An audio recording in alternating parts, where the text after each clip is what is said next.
Assalomu alaykum. Nega bugun odam charchagan, lekin zaif emas?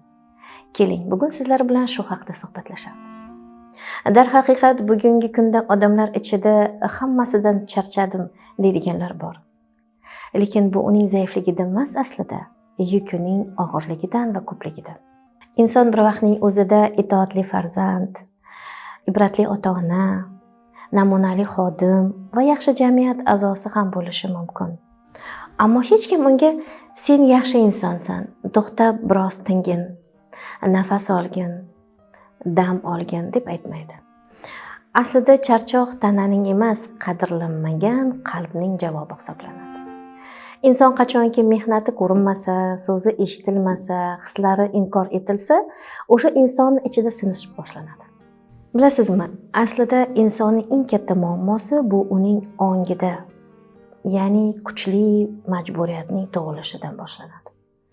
Yig'lasang zaifsan, charchasang ojizsan, to'xtasang orqaga qolgansan deyshadi.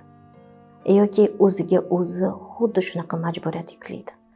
Aslida esa haqiqiy kuch o'zini tinglay bilishda, chegara qo'ya olishda va menga dam kerak deya olishdadir.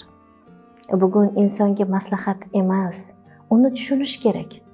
Chunki tushunilgan inson yana turib qayta yura oladi.